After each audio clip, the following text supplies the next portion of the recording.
This video is a walkthrough of the Contact Manager Contacts dashboard. So when you initially log into your website, you land in the main website dashboard.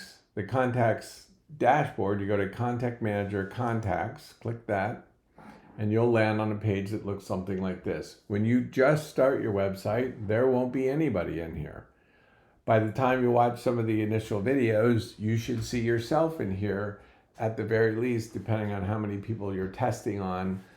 I recommend that you test on yourself for a little while to get the hang of it, and then start going to your closest friends and family to get their opinions of what you're sending if you want to do that. I want to give you the advice though that we've had thousands and thousands and thousands of campaigns go out, and everybody loves them. So you don't necessarily have to test if you want to take my word for it. What you'll see on this dashboard is I've got a bunch of contacts published already in my database. And I have multiple ways of working with this list and sorting through this list and looking at this list. One thing I can do is find out who has visited my website the latest. So I just click this and I've got these folks who all visited my website today. I've had 3 visits today. I had 2 yesterday. I had a bunch on April 9th, etc. I can also see what's been happening. There's website visit, follow-up, website, follow-up. So there's a variety of things for what's been most recently done with and around my website. You can see current or contact status and contact tags. This is a very powerful way for you to sort your contacts and work with them to set yourself up to do some type of an email, for example, like a bulk email. You can also do you can start bulk search campaigns from this screen as well. So let's just do an example. So I want to go find a particular contact. So I just go up here, put in a name. So I'm going to put in a last name. And I get a number of Staufers. These are a bunch of test accounts, and yes, my last name is Stauffer. So I'll pick a handful of these, and I want to send an email to them. So I just pick the top 4. I go up to bulk actions. I click send bulk email. I hit apply, and I'm now set up to send bulk email. From here, I can pick a header template. Typically, you're going to use the default header. But I could put in different types of headers. Let's say I'm emailing a bunch of folks in like a farming neighborhood. Well, ahead of time, I would have wanted to set up a new header template and called it Sierra Tempe.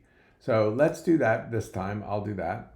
And then I want to change my email template. I'm going to say Happy Holidays. So I'm going to say Happy Holidays to everybody with my Sierra Tempe template. So there's my list. I can also, if I didn't want to do this and I didn't want to use a template, I just wanted to send something out, I could say happy hour, for example, at the clubhouse this Friday. And then I could say something down here about, and I'll leave the first names in there, but I could say something like, come everyone, happy hours on me,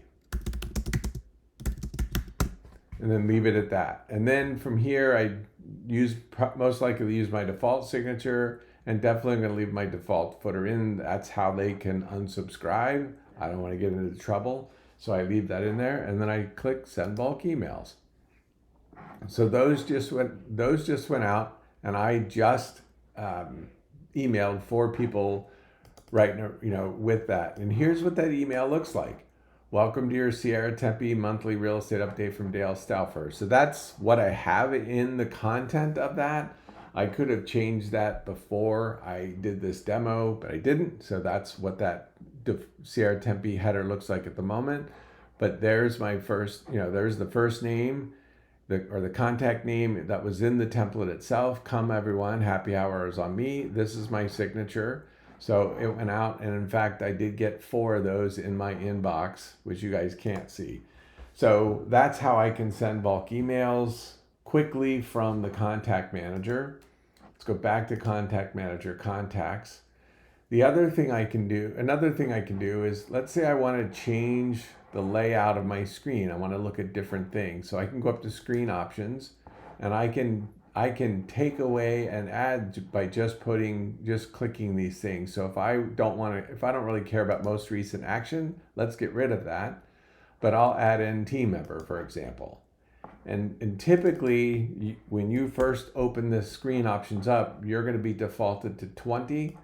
I like 100, so I can have a little longer view of what I'm looking at, and I don't have to paginate as much, because right now I'm paginating 16 through 16 screens if I'm looking for somebody manually or longhand. I generally use the search contacts text box to find somebody quickly.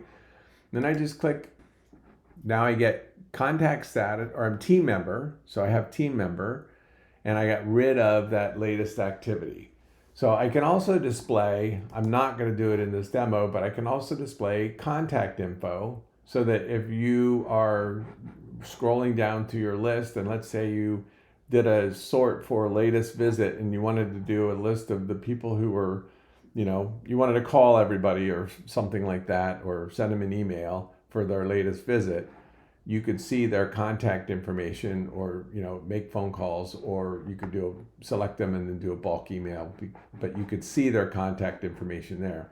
I'm not going to show that during this video for privacy reasons. So that's how you can adjust your screen to give you more flexibility in what you're looking at. You can sort by contact status. You can sort by tags. These two, if I click on tags, you can see there's quite a bit of tags that you can use. So I can search by, they have to be a realtor and a resident. If I click all, so anybody who's all with realtor or resident clicked, I can sort for them. Now, if I want to do, a realtor or a resident, so it doesn't matter whether they're a resident or a realtor, like it's two different groups of people, I can click any. So either one of those works. All is, they have to have both of these to come up. Any is, they can have either of these come up. So I can sort by that. I can sort by creation date. So if I had the creation date in here, I can click this, and this says, oh, the first contact I ever put in my website was me on April 27, 2021.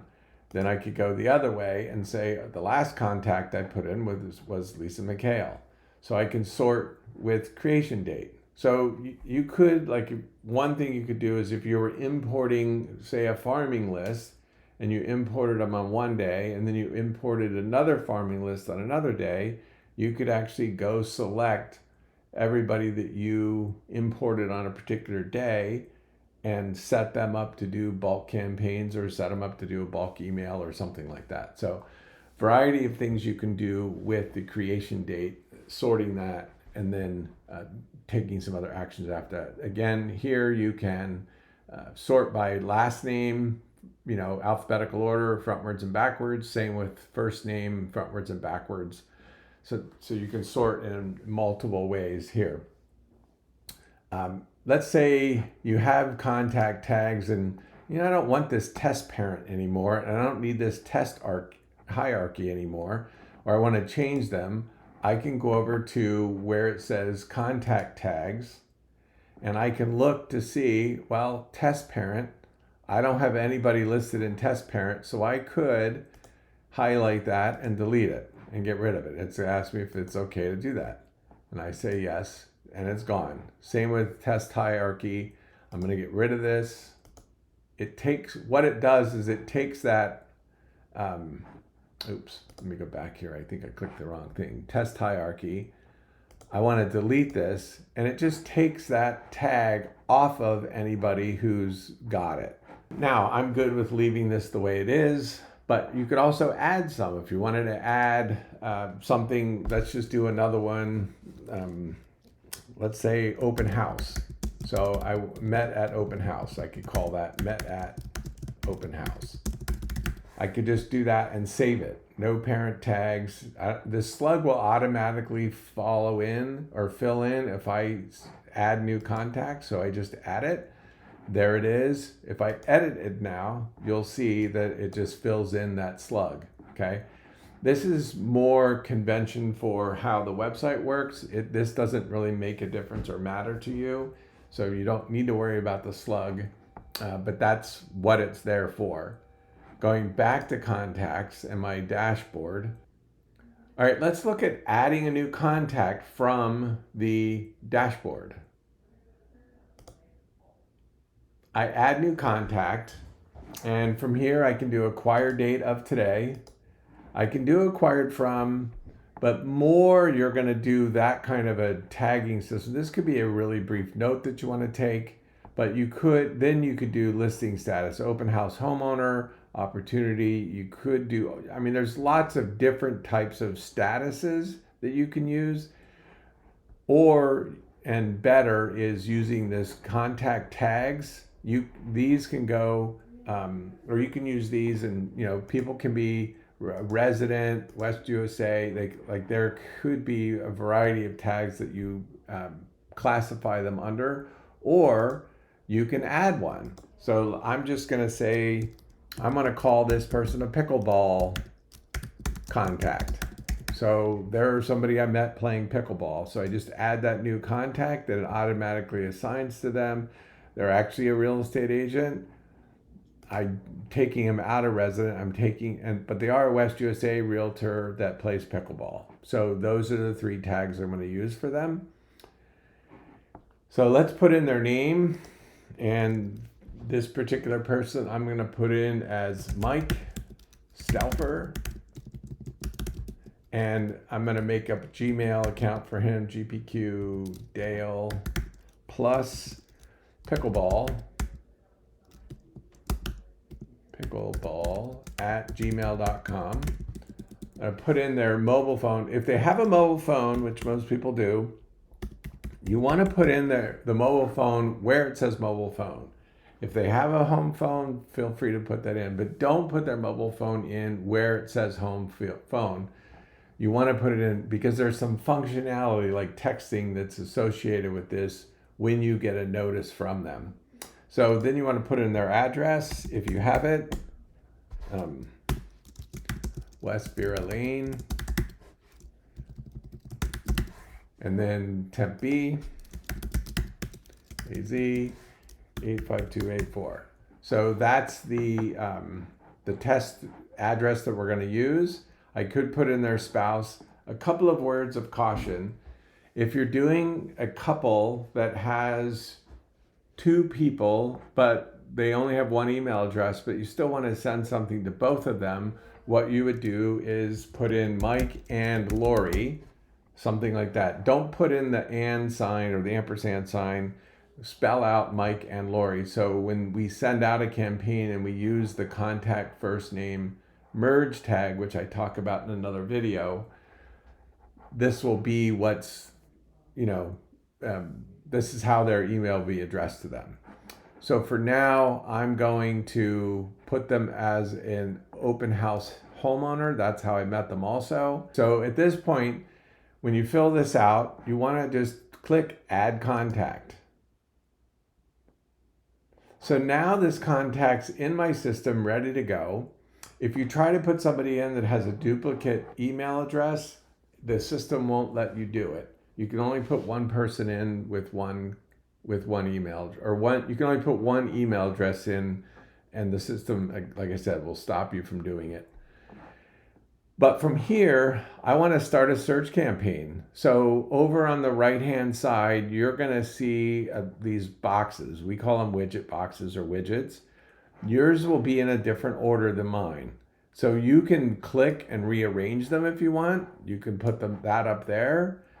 Update contact status, contact tags. And if you have a team level website, then you'll have this team member box to work with. I can also collapse these boxes. So they're just real small boxes on the right side. And I can have it nice and tidy like that. And if I want to open it up, now I want to start a search campaign for this person. So I just click Start Search Campaign, and it bounces me into the campaign builder where I can then do Mike and Lori and start a campaign to them, okay? And that's an overview of the Contact Manager Contacts dashboard.